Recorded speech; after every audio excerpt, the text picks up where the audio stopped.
Part of the power of a virtual event platform like Hopin isn't just connecting users to a rich selection of content choices, it's connecting them to each other, peer to peer. But what are your options? What are the pitfalls? And how can you encourage attendees to get the most out of the experience? Well, hello and welcome to the ultimate guide for networking for virtual events using Hopin. I think I almost said that right. My name is Roger Corville, and we're a keeping it real crew here at Virtual Venues. Welcome to another episode of Thought Leader Conversations, where you can instantly scale your virtual and hybrid event production team with this blue chip crew who will help you achieve excellence and results by helping you focus on something other than tech. But we're here to talk about the kinds of things that will help you get where you want to go. With me today is actually one of our crew, Danika McIntire, program manager here at Virtual Venues, and she is the ultimate guide to Hopin in general and our resident expert, including what we're here to talk about today, which isn't the whole thing. It's just talking about the networking feature or the ways that you can help peer-to-peer connections to increase engagement and people sticking around to enjoy your stuff. Welcome, Danika. Thank you. Glad to be here. Well, so glad you took a little bit of time. I know you're busy, so fill in a couple gaps. Let's start by just telling us a little bit about what you do here and maybe something we should know about you. Absolutely. Yes, as Roger mentioned, I'm part of the team here at Virtual Venues. I do have a background in marketing, which has, helped out in the Hopin situation and diving into virtual events a little bit deeper. Hopin is a platform that we specialize here in at V2 as a certified partner agency. My favorite part of it, though, is really working with the clients and the relational aspect and just turning their vision or their objective into something that attendees are excited about attending. That sounds like a great place to start. In fact, starting at the start, what is, just in case somebody hasn't seen something like this because they've used Zoom or something like that, what is Hopin's networking feature? Certainly, yeah. There's several different rooms as part of Hopin. You can dig into it a little bit deeper with content or, learning from sponsors. But the biggest, most, I think, useful feature of Hopin is that networking room. And you can jump in, you can be randomly assigned to meeting other people within the platform. And then you can tailor it down as far as you want as an admin to meet up with people of similar interests. So you can kind of tailor it in that aspect where it's very, very defined and refined that people meet with others that they're closely connected to geographically or within the same industry, or just as a randomized networking tool so that people can get more acquainted with the platform itself and the people that are attending the conference or the event. So let me reflect that back to you and make sure I understood what you're just saying. People can go into this networking room and either be randomly matched with somebody else at the conference and they meet somebody like bumping into them at the hall, or you as an admin can set it up so that there is some rules or parameters around who they meet or how they meet. That's exactly correct. Yes. Tell me a little more. What happens to or for an attendee when they join a networking session and they drop into meeting someone? Absolutely. Yeah. So they have the option to join on camera or not. It's advisable that they do join on camera just because you can have a more connected conversation that way. Otherwise, if they're enjoying their conversation, they can either extend it to meet for a longer period of time and or even share their virtual business card with someone else, giving them the opportunity to follow up with some of their connections later. Mention a couple things right there. How much is there a default amount of time, and can you set the amount of time that each little networking session has? Absolutely. As a whole, you can set it, anywhere from like 3 to 5 minutes for every interaction, just to give people enough to get their conversation started and enough, context for them to meet one another and get a little buy-in from the other side, and then they can take their conversation offline. And assuming that conversation's going great, there's a little button that both attendees have that says Yeah. extend the session. Is there a default amount of time that extends, that adds on? I believe it's 30 seconds. I think you can extend it twice, something of that nature. And then, yeah, and then there's that button that I mentioned previously where you can use that share contact card feature. Both parties do have to opt into that to share the information both ways. But it's just a nice feature. It's housed within the Hopin platform beyond the day of the event. So if you want to go back in and see who it was that you connected to, that will exist on your profile rather than the event itself. So it's easier to navigate to. Before we get to talking about the profile and the nature of, say, building that little contact card, let's just Mhm. back up to the big picture a little bit. You just kind of illuminated how you can help people meet people and even plan to stay connected after that little, 3 or 5 minute session or whatever it is that they're talking for.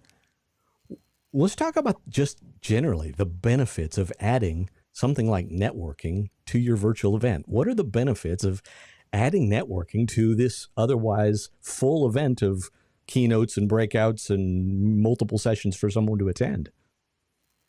Absolutely. I think everyone has experienced this when there's buy-in or something to benefit the attendee. There's always better attendance. They stick around longer. There's more engagement. There's more conversation. All of that adds for a better event. So, adding a plus one or a bonus option like networking into an event, it always beefs up the reason for an attendee to join or be a part of something greater like an event, discussing a certain topic. So engagement first and foremost is always helpful for the client to see, but also really exciting as another attendee to see someone else engaging with them and making their experience just that much better. Yeah, I here's one way I think about it. I'd be curious to know your feedback. So years ago, I was the president of National Speakers Association of Oregon, and one of my philosophies about just events of any type, but of course, oftentimes in-person events too, is that people show up for content, but they stay for people.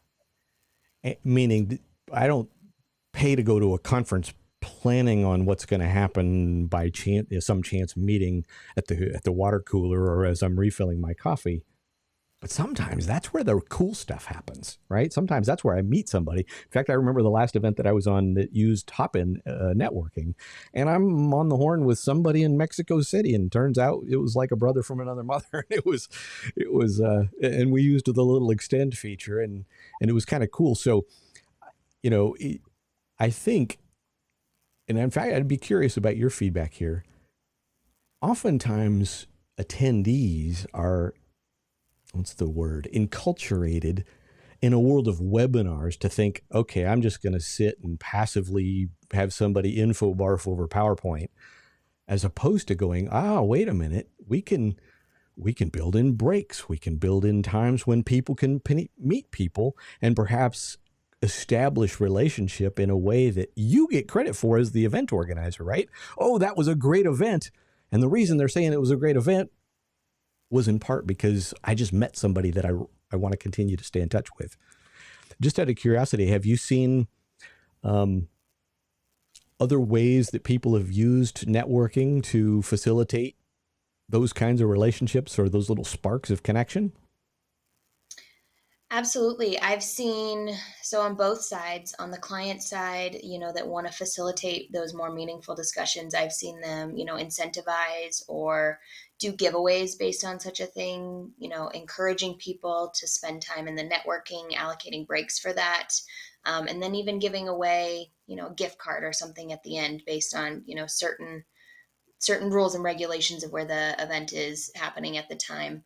On the attendee side, I've seen them, throw their LinkedIn information into the chat or, call out for those who are looking to have those more meaningful discussions, come find them. And it, on both ends, I feel like it not only helps the event feel bigger and better and more valuable for the attendee, but it also helps for each attendee have the space to have those more meaningful conversations. Absolutely. Yeah. I'm a big fan of thinking through user experience and sometimes getting beyond the PowerPoint, sometimes to something like the networking feature and how do we connect people, or maybe even thinking about that user experience beyond the platform itself. Like I emceed an event last year for a client who hired a DJ who would play some tunes during breaks. Actually had a live performance by a guy playing steel drums, and then had somebody else who actually had people like stand up and do stretching and Tai Chi kind of stuff. I think it was Tai Chi, Kai Gong. I don't know. But it was cool because now people are standing up. They could choose to be on camera or not on camera, right? And I realized this is slightly out of the side of the scope of the networking. But when you think about the amount of effort that somebody puts into putting on a virtual event with particularly multiple sessions, if not multiple days, right? Giving people a little break, giving it a change of pace, encouraging those kinds of peer-to-peer or social interactions that would also benefit your sponsors, because now you've enculturated your audience or given them an experience of what it means to connect with other people, as opposed to just sit there and listen while they work on email or something like that, right? So I love this networking feature. But you also, I know, have talked about other ways to get people to connect or network, even beyond just that networking feature. Care to share? Absolutely. Yeah. So the platform itself, as we've mentioned, is designed to have that networking component that is specific to networking. However, there are additional features that people can get a bit more creative with. There's the ability to find someone who is in the event and online that is, attending and digging into the content. You can find them by, if they've posted into the chat recently for specific agenda segments, or you can find them in the online list of people and click on them either based on their profile, which I can tell you a little bit about in a moment, Mm-hmm. or just who they are. And maybe it's a familiar name to you in the industry and you just want to click and connect. So you can click on that name and it'll pop up and it'll give you the option to schedule a meeting with them. You can do a video call, or you can even click on them and just send them a little a little DM, little message right there, so you can have a small conversation that's not public to the event itself. The admins don't even know what's happening behind the scenes. It is private to you and that other person. You can connect with them and maybe share information that way, or plan to link up after the conference just on your own accord, rather than the randomized functionality of the network feature that is native to the platform. I've I done did that. mention, yeah, it's cool. Well, It's very. I remember an attendee or a fellow attendee, because I was an attendee at this particular instance, where they cited some research or a statistic, but they didn't cite the source. I wanted to know what the source was, so I hit that little private chat and just went, "Hey." And it was kind of cool because then I went and looked at their profile, and I don't remember why I didn't connect with them because it didn't make sense. But that's what we do in person, right? We look at somebody's name badge, and even if we have a little bit of an interchange, we may or may not continue the dialogue. But at least I have a chance to go, "Oh, that's so and so. They work someplace," and now I can choose to either press in or not. And that's what we do in person as part of connecting. And I love that we can do that here in a way that's deeper than just saying the username that they've input, like in a typical webinar platform. Talk Absolutely. about talk about Hopin registration. So we won't go deep into registration, but specifically the profiling part that you talked about. Somebody can create a profile, choose to share or not share their contact card. Tell a little more about that. Absolutely. So there's a couple of pieces there. I would say registration is kind of from a broader lens, that umbrella lens, up at the 30,000 foot view that everyone's familiar with as you log into any platform out there. webinar, or even broader as a virtual event scope like Hopin. They have lots of questions, related to your title, your job, your company, where are you tuning in from, all tailored around the information that the client wants to receive after the event. That information is different from what is in your profile as a Hopin user. The information that you go in and click into, it'll prompt you when you first log into Hopin. It'll prompt you to add a photo if you'd like. You can also add any social media links, a bio if you please. And all that information is then shareable to other attendees online, or viewable even, just by clicking on your name. So it is tailored to the information that you feel like sharing. But I do just want to make that clear. If there's information that is being asked of you upon registration, that is not automatically shared out. So you do have control over what that information is, but that's the profile that's included in that contact card that is shared in that networking feature. That's also the information that is viewable by the other attendee that clicks on you within the platform itself. But all very cool and exciting and easy functionality for any attendee to kind of click through and add before the event. Even into the event, you can modify it at any point in time, but it's always advisable to do it before the event, so you can just jump right into the content and people know who's on the call and who's registered for the event.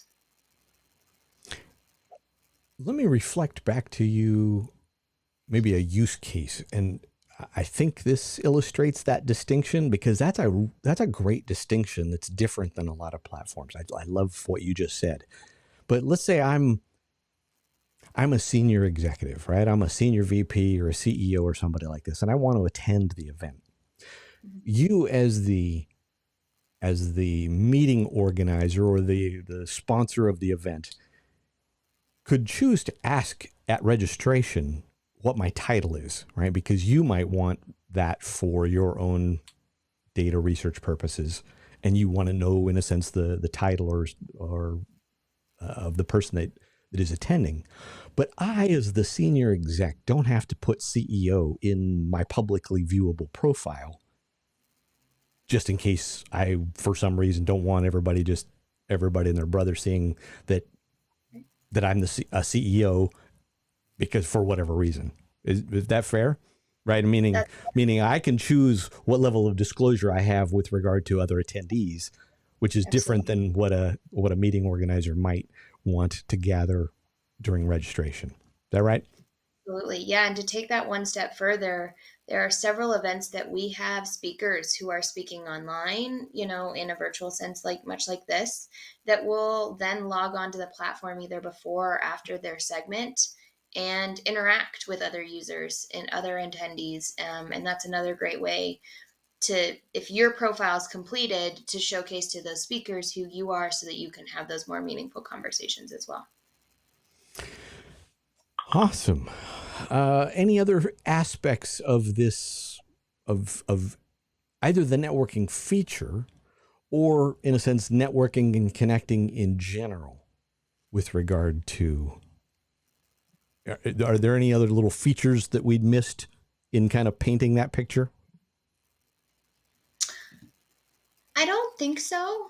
Hopin has a lot of other features. We're just kind of limiting the scope there. They do. You're right. I guess one thing I would mention, and it's more from an admin or meeting organizer standpoint, that is somewhat tied to the registration, is in that networking feature, the piece that we were talking about at the beginning that is native to the platform. You can assign different ticket types to be part of the connection piece. So let's say you have a group of sponsors that are registering, and then a group of speakers, and you primarily want the sponsors to meet with attendees and speakers to meet with sponsors, or whatever that may be, whatever that loop looks like, whatever makes the most meaningful conversations for you and your audience, you can then match those ticket types to meet other attendees with the designated ticket type. So you can have, a speaker, as I mentioned, solely meeting with sponsors and not meeting with other attendees, or, of course, attendees meeting with just the sponsors, or however you want to work that out. It's giving that conversation already a leg up because you're filtering out all the noise and giving them the opportunity to just have those meaningful conversations from the start. Dang, that's awesome. And I'm glad you remember that. Because if I think, okay, that's the feature where we can have different ticket types and maybe we just want to help the sponsors, you Right. know, connect with attendees. Well, that's what they're there for, right? and and so the advantage for you is that you can help design the experience for the various parties based on what their nature or role is, and the outcome of which is, if you're selling sponsorships, that should increase the value of you that you can present to your sponsors, by Absolutely. saying, hey, when we get to the networking, we can make sure that you as a sponsor aren't going to end up in a networking session with another sponsor or a speaker who's not going to buy anything from you, or that Exactly. kind of thing. So Yeah, you can often create like a VIP group too.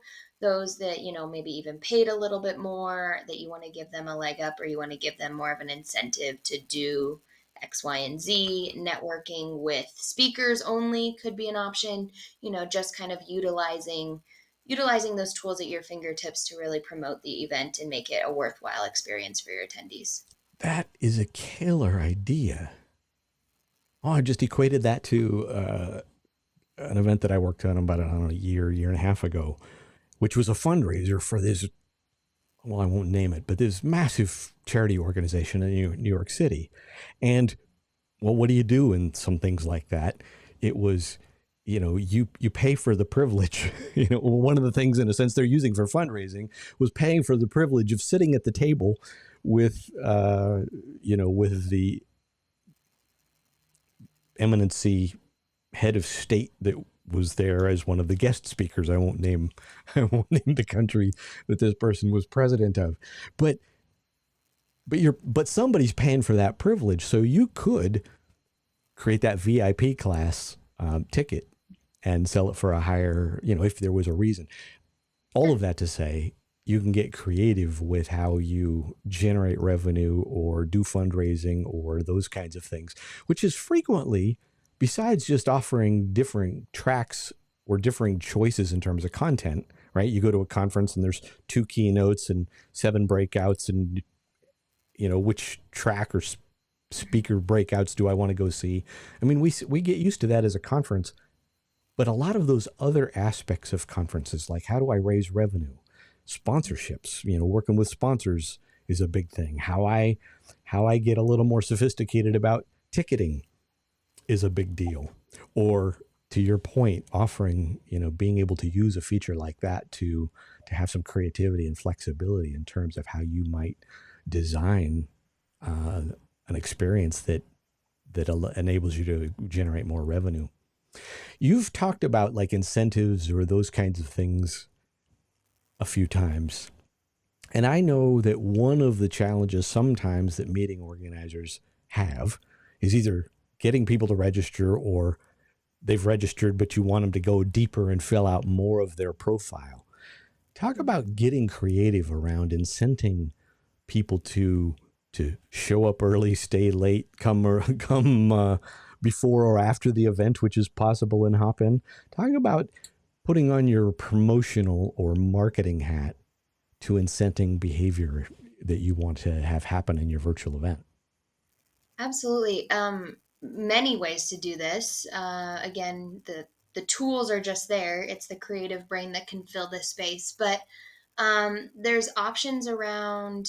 I mean, without getting too deep into the other features here within Hopin, Hopin has a reception page, which is kind of the landing page of the event, and that houses additional information, videos, links, whatever media you want to include. And there is a functionality where there's an early access, and that's essentially just a soft launch. It just opens the bare bones pieces of the event open to any attendee that wants to click in, learn about the event a little bit more. And let me tell you, as an admin, it's really helpful because you can mitigate any tech issues that the user might be experiencing locally and work through that earlier rather than later. So that's a big bonus for the meeting attendee or a meeting organizer. Um, But on this reception page, you can include, maybe there's a discount code for something you're promoting, or exclusive video content that these people can only see if they choose to log in during this early time. In addition to what I was talking about with giveaways and whatnot, based on the rules and regulations that you're allowed to do. But there's certainly ways around that, and just providing like exclusive media content to those users, which I know everyone loves a limited time offer of availability, piece to certain events or opportunities. Just out of curiosity, does that, when you open it early, is any form of real-time session available? Meaning if you said, hey, we're going to have a meet and greet before the event or after, hey, the day after or the 2 days after, can you do something like that in Hopin? It depends on what you're looking for. Networking is open. So the networking feature we talked about, certainly open, certainly available to do the randomized matching, or as I mentioned, clicking on who is registered for the event and just looking into them, looking into who they are, sending them messages. All of that is still available during that time. There is no content that is shown during that time, so you're not missing it. There isn't an option to do like a roundtable discussion on videos or whatnot, so you're truly not missing anything, that's scheduled at Right. that time. But you do, yeah, can come in, pop in, check out the space and information that's available to you. You can also set up, I know you were talking about, kind of getting together, and you could do that after the event concludes and promote that maybe before for all those that do see that information. But there isn't per se, like a session that people can jump into outside of the randomized networking feature, which I think is one of the cooler parts of having the soft launch. You mentioned the communication emails, and maybe here as we kind of work toward a close of our time together, let's talk about that, because I think that's what you're describing, being able to open early or let them stay late, for additional networking outside of the event time. It's a slightly more complex scenario. And if I remember correctly, Hopin has, what's the word I'm looking for? Has extended options with regard to your communication emails, right? I mean, everybody has seen a webinar where you register and you get this confirmation email that says, here's the link and here's a reminder a day before or something like that. But you can do more than that in Hopin. Am I remembering correctly? Yes, so that's a big feature that Hopin has, with their emails. They have a bunch of templated emails that are available for you to customize and send out to your attendees. Or you can go outside that scope and create your very own, and send out, manually or even at a scheduled time. To your point, encouraging them or letting them know that this early access or soft launch of the event is happening. Come check it out, exclusive content only, that kind of a thing, to, connect with those attendees ahead of time, remind them that the event is upcoming, and to not miss it. There's, again, not to get into too many of the features. There's so much good about Hopin. I don't want to spill all the beans yet. But there's a replay functionality. So you can alert them that the content will be on demand and available later. There are those reminder emails that you mentioned that you can set up for the day before, an hour before. Along with, the list goes on, many other additional ways to communicate and contact the attendee, and make sure that the information is in front of them and making it easy to access the event. Let me make sure that I just heard you correctly. You've got an event, a bunch of people have already registered. Obviously, you can have those automated ones that you just mentioned, right? It's going to go out the day before, the hour before, or something like that. But you can actually go into your system and just choose and create an entirely separate email to everybody that's registered right from within Hopin. Yes, yes, you can. Woo! I don't know if many people would realize how cool that is, because you can't do that in a big number of webinar platforms, right? You get the automated stuff, maybe you can customize it. But to me, that's huge, because what if something happens along the way? It's like, oh, we just got this other big name speaker. Don't, I want to send out a new notification, whatever that is, being able You don't want to miss to, it. right, sending Yeah. out stuff that happens late breaking or as the event is unfolding, particularly because oftentimes we don't think about that because a webinar is an hour and you're done. But for an event, I mean, an event could be multiple sessions all day. It could be 3 days. That's what we do in conferences. And sometimes there's something else that bubbles up, or you want to announce the winner of something, or don't forget the deadline for putting your name in the hat for the drawing is, or whatever. So Danika, thank you for spending a little time with us. Just out of curiosity, are there any questions that I should have asked you that I haven't asked? Oh man, that's a hard one. I feel like we could talk about Hopin, its platform, its functionality, its intrigue all day long. But in terms of networking, just to keep it simple on this topic, I think we've covered it. Any additional questions, thoughts, comments about this type of feature, we can certainly continue the conversation a different day. But I think this gives everyone a little bit of a teaser to check out Hopin and see exactly what it's about. That's a great point. And actually, I think we will at some point come back and talk about some other aspect of the use case, the very broad of this robust platform that we spend a lot of time in.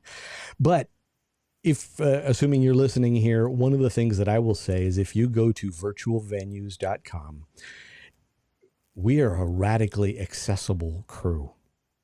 Number one, there's a phone number where you can get a live human being on the horn at, anytime during reasonable business hours. But you'll even find on the About page not only pictures of, but contact information for each of our program managers.